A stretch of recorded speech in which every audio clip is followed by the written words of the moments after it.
नमस्कार दोस्तों, स्वागत है आप सभी का आपके अपने YouTube चैनल पर।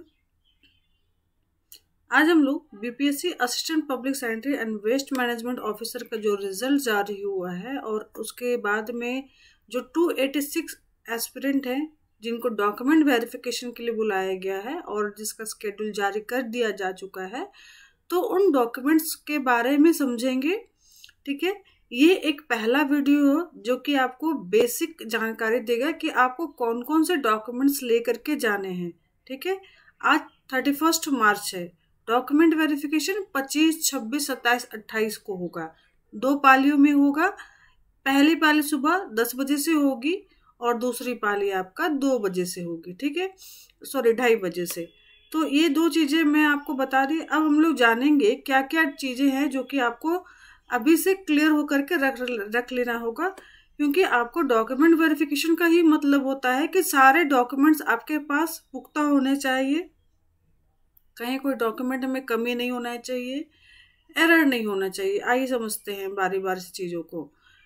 देखिए, एक तो पहले ये समझ लीजिए, जैसा कि आयोग बोल रहा है कि ये औपबंधिक मेरिट लिस्ट इसके बाद में तैयार होगा। अभी डॉक्यूमेंट वेरिफिकेशन किया जा रहा है, मतलब कि आपको डॉक्यूमेंट वेरिफिकेशन के लिए बुलाया गया, आपका फाइनल रिजल्ट नहीं हुआ है। डॉक्यूमेंट वेरिफिकेशन होने के बाद में फिर से एक औपबंधिक सूची तैयार की जाएगी, तो हो सकता है इस सूची में परिवर्तन होने की संभावना है।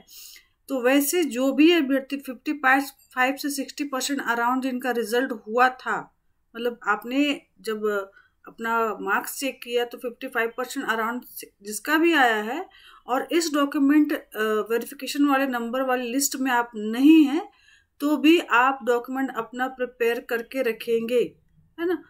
क्योंकि इसके बाद में अगर आपको लगता है कि इस लिस्ट में आप नहीं आ पाए, तो इस डॉक्यूमेंट वेरिफिकेशन में कुछ एक उम्मीदवार का हो सकता है छटनी हो सकता है। क्यों होगा इसके बारे में मैं आपको भी आगे समझाऊंगी, तो इस वीडियो को पूरा अच्छे तरीके से समझिएगा। और एक चीज और बता दे रही हूँ, हमारे संस्था के द्वारा बहुत सारे अभ्यर्थी क्वालिफाई किए। अभी बीपीएससी 69 की प्री की भी क्लासेस हम लोग ले रहे हैं। बीपीएससी 68 में भी बहुत सारे अभ्यर्थी क्वालिफाई किए हैं। तो हमारे क्लासेस अभी रनिंग है 69 प्री के लिए, और बिहार जुडिशरी के भी क्लासेस लिए जा रहे हैं। जो अभ्यर्थी क्लासेस करना चाहते हैं इनरोल हो सकते हैं। आगे बात करते हैं हम लोग कि कौन किस वजह से आपका उम्मीदवारी कैंसिल हो सकता है। तो देखिए, डॉक्यूमेंट वेरिफिकेशन का मतलब ही है कि अभी आपको आपके उन दस्तावेज जिसके आधार पर आपने ये प्री एग्जामिनेशन के लिए खुद को एलिजिबल पाया था और फॉर्म फिलअप किया था, वो डॉक्यूमेंट का कितना सही है, वैलिड है, सत्यापन किया जाएगा। ठीक है, तो सभी डॉक्यूमेंट्स को मूल प्रति के रूप में लेके जाना है। ठीक है, मैं फिर से बता दे रही हूँ, सारे डॉक्यूमेंट्स का आपको मूल प्रति लेके जाना होगा।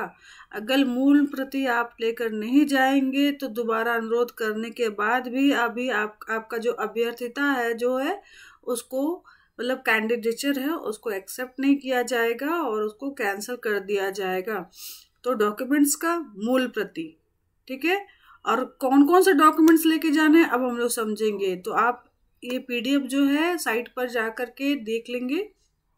आज ही आपका ये जो पीडीएफ है वो आपको अनाउंस किया गया है, 3 पन्ने का है। ठीक है, ये देखिए पॉइंट नंबर 4 से हम लोग समझेंगे कौन कौन से डॉक्यूमेंट्स ले जाने हैं ओरिजिनल फॉर्म में। ठीक है, पहला कि आपने जो एग्जामिनेशन के लिए फॉर्म फिलअप किया था लिखित परीक्षा के लिए, उसका एक हार्ड कॉपी लेके जाएंगे। सेकेंड नंबर, बर्थ डेट के प्रूफ के रूप में मैट्रिक का सर्टिफिकेट या अंक पत्र, दोनों में से कोई भी, है ना, जिसमें आपका नाम हो, जन्म तिथि हो, पिता का नाम हो, वो लिखा हो। ठीक है, थर्ड नंबर कि शैक्षणिक योग्यता के अनुरूप स्नातक का जो सेमेस्टर या सभी वर्षों का या सेमेस्टर का जो अंक पत्र होता है वो लेके जाएंगे। मैं फिर से बता दे रही हूँ, जब आप फॉर्म फिलअप कर रहे थे तो आपका जो एलिजिबिलिटी क्राइटेरिया था उस समय आपने जिसके आधार पे ये योग्यता सुनिश्चित पाया, जिसमें आप लोग बहुत लोग बोल रहे थे कि मैम हम लोगों ने केमिस्ट्री ऑनर्स किया है, नहीं किया है।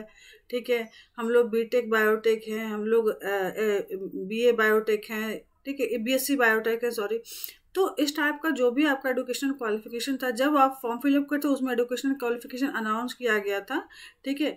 तो आपने बीएससी इन्वायरमेंट साइंस किया है या फिर जो बीटेक है आपका थी इन्वायरमेंट साइंस से था, तो इस टाइप का क्वालिफिकेशन आपके जो भी थे ग्रेजुएशन वाले, उसके डॉक्यूमेंट को लेके जाना है, क्योंकि उसी आधार पे आपका एलिजिबिलिटी सुनिश्चित होगा कि पहले तो आप उसके लिए एलिजिबल हैं कि नहीं पोस्ट के लिए, ठीक है। चलिए 4th नंबर बोलता है आपको स्नातक का फिर डिग्री, है ना। तो आपको सभी सेमेस्टर्स या सभी वर्षों का अंक पत्र भी लेके जाना है और डिग्री भी लेके जाना है। दोनों में से इधर और का ऑप्शन नहीं है, दोनों ही लेके जाने होंगे। चलिए नेक्स्ट देखेंगे। जो आप पिछड़ा वर्ग या अत्यंत पिछड़ा वर्ग के उम्मीदवार हैं, तो या आप क्रीमी लेयर में भी आप आ रहे हैं, तो वो सारे डॉक्यूमेंट्स आप देख लेंगे। या आप क्रीमी लेयर हैं, नॉन क्रीमी लेयर हैं, वो सारे के सारे डॉक्यूमेंट लेके जाने हैं। और महिला अभ्यर्थियों के लिए तो जो आपका क्रीमी लेयर रहित वाला जो प्रमाण पत्र है, वो आपके पिता के नाम और पता से बना हुआ होना चाहिए, पति के नाम से नहीं चलेगा, ठीक है, ये देख लेंगे। नेक्स्ट लोहार जाति के लिए जो उम्मीदवार हैं, तो उनका जो अत्यंत पिछड़ा वर्ग का क्रीमी लेयर रहित प्रमाण पत्र है, वो भी आप देख लेंगे, आप उसको लेके जाना है। और महिला अभ्यर्थी हैं जो उनका भी जो क्रीमी लेयर वाला जो सर्टिफिकेट होगा उनके पिता के नाम से बना हुआ होना चाहिए। पिछड़ा वर्ग और अत्यंत पिछड़ा वर्ग के लिए क्रीमी लेयर रहित घोषणा पत्र, है ना, अगर 1 वर्ष पहले का बना हुआ सर्टिफिकेट है तब, ठीक है, 1 वर्ष पहले का सर्टिफिकेट बना हुआ है तब आपको घोषणा पत्र लेके जाना है, अदरवाइज जरूरत नहीं है। नेक्स्ट देखेंगे अनुसूचित जाति और जनजाति के उम्मीदवार के लिए जाति प्रमाण पत्र। और महिला के बारे में फिर से मैं बता रही हूँ, पिता के नाम से बना होना चाहिए। अनुसूचित जाति जनजाति के उम्मीदवार के लिए स्थायी निवास प्रमाण पत्र, ठीक है, अगर महिला उम्मीदवार है तो वो पिता के नाम से बना होना चाहिए। आर्थिक रूप से कमजोर यानी कि ईडब्ल्यूएस का दावा करने वाले जो अभ्यर्थी हैं, तो उनको सक्षम प्राधिकार द्वारा वित्तीय वर्ष 2021 का आधार पर निर्गत ईडब्ल्यूएस सर्टिफिकेट, यहाँ इन्होंने वर्ष को भी मेंशन किया है, तो ध्यान रखें कि इसी वर्ष का चाहिए। दिव्यांगता प्रमाण पत्र जो कि बिहार सरकार द्वारा निर्गत निर्देशों के आलोक में सक्षम प्राधिकार के द्वारा बना हुआ होना चाहिए, ठीक है। और जो मेडिकल बोर्ड होगा उसमें कम से कम 3 मेंबर्स होने चाहिए, ये आप ध्यान रख लेंगे। जिनका अभी भी इशू है वो बनवा कर जल्दी कंप्लीट कर लेंगे। मूक बधिर उम्मीदवार जो हैं वो भी अपना जो ये दिव्यांगता प्रमाण पत्र है वो इंदिरा गांधी आयुर्वेद संस्थान पटना से बनवा कर जमा करना सुनिश्चित करेंगे। संस्थान का नाम दिया गया है तो आप जाकर बनवा लेंगे, पहले का बना हुआ भी हो तो भी आप बनवा लेंगे। नेक्स्ट, बाहर के अभ्यर्थी जो दिव्यांग अभ्यर्थी हैं वो अपना दिव्यांगता प्रमाण पत्र बिहार सरकार द्वारा निर्गत विहित प्रारूप में बिहार सरकार के सक्षम प्राधिकार के निर्गत प्रमाण पत्र लाना सुनिश्चित करेंगे। अस्थायी दिव्यांग प्रमाण पत्र में निर्धारित अवधि के बाद नवीकरण नहीं होने पर में आपका प्रमाण पत्र वैलिड नहीं होगा, ये आप देख लेंगे, ठीक है। और स्वतंत्रता सेनानी के जो ये पोता पोती होंगे, नाती होंगे, नतनी होंगे, तो उसका जो अगर आप दावा करते हैं तो आप विहित प्रपत्र में अपने गृह जिला के जिला पदाधिकारी या उसके द्वारा प्राधिकारी के हस्ताक्षर से निर्गत भूतपूर्व स्वतंत्रता सेनानी के पोता पोती नाती नतनी होने का प्रमाण पत्र जो है वो आपको लेके जाना होगा। इसके अलावा बिहार सरकार के अगर सरकारी सेवक हैं तो आयु सेवा में अगर आप छूट का दावा करते हैं तो अपने सक्षम प्राधिकार द्वारा निर्गत प्रमाण पत्र को भी लेके जाना है आपको। नेक्स्ट देखेंगे, केंद्र सरकार, अर्ध सरकारी संस्थान, पब्लिक सेक्टर, बिहार सरकार या किसी अन्य राज्य सरकार के अधीन किसी भी पद पर नियुक्त होने की स्थिति में परीक्षा में भाग लेने हेतु विभागीय अध्यक्ष सक्षम प्राधिकार का जो आपका अनापत्ति प्रमाण पत्र NOC जो होता है वो भी लेके जाएंगे ओरिजिनल फॉर्म में।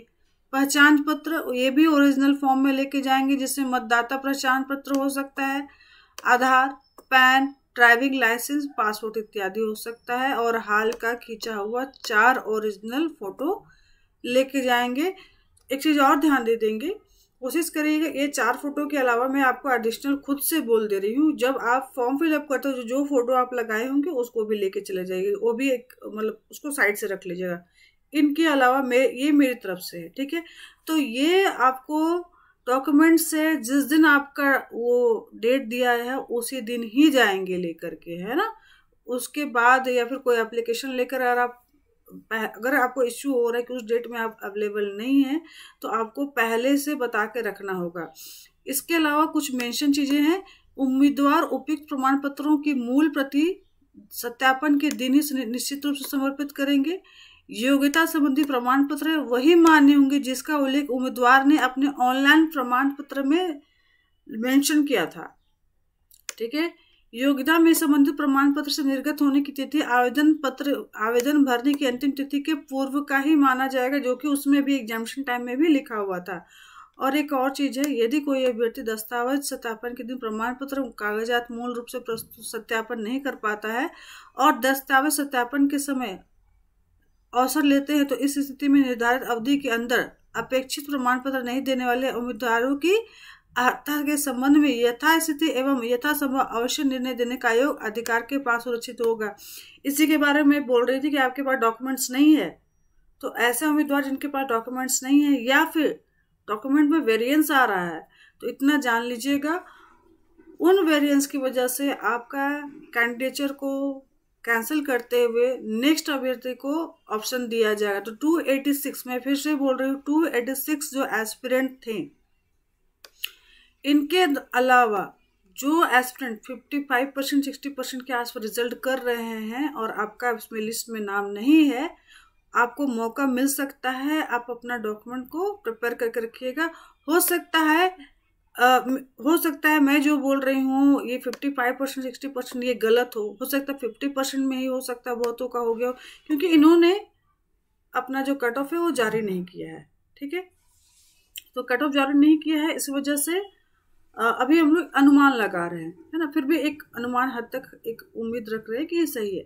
और एक चीज और फिर से मैं कुछ चीजों को बता दे रही हूँ कि डॉक्यूमेंट वेरिफिकेशन है, ये औपबंधिक है। आपका डॉक्यूमेंट्स आप उस पर खरे उतर रहे हैं कि नहीं हो रहे हैं, ठीक है, कैंडिडेचर पर, तो वो देख लिया जाएगा। उसके बाद ही आपका सिलेक्शन होगा फाइनल रूप से, और अगर नहीं है तो उसको आपका जो कैंडिडेचर है ऐसे लोगों का रद्द कर दिया जाएगा। फोटो वगैरह सब बढ़िया से लेके जाएंगे, है ना। और जो डॉक्यूमेंट्स है वो सबको बढ़िया से क्या करेंगे, जेम्स पिन से कलेक्ट करके पिन को लगाएंगे किनारे से बढ़िया से, है ना। सीक्वेंस प्रॉपर मेंटेन करेंगे, कोशिश करिएगा ये सीक्वेंस जो इन्होंने बताया उसको मेंटेन कर लेंगे, ठीक है। और 1.5 घंटे पहले पहुंचिएगा डॉक्यूमेंट वेरिफिकेशन के लिए। डॉक्यूमेंट वेरिफिकेशन के टाइम में आपको अंदर में मतलब आयोग के परिसर में जो इलेक्ट्रॉनिक गैजेट्स है वो नहीं लेके जाना होगा। तो आपको एक चीज ध्यान रखना होगा, आपके साथ साथ में किसी को लेके जाएंगे तो ज्यादा बेटर, क्योंकि आपके पास बहुत सारे ओरिजिनल पेपर्स होंगे, साथ साथ आपका मोबाइल फोन और बैग्स वगैरह होगा। तो हो सकता है आयोग इसके लिए फैसिलिटी प्रोवाइड करे कि एक रूम में आपको अपना जो कैरी है सामान वगैरह है वो रखने का मौका दिया जाए। बाकी फिर भी ध्यान रखेंगे आपको सारे ओरिजिनल डॉक्यूमेंट्स लेके जाना है, और इसके लिए आपको कोई TA वगैरह नहीं दिया जाएगा, ये भी ध्यान रखेंगे, ठीक है। तो ये कुछ महत्वपूर्ण बातें थी।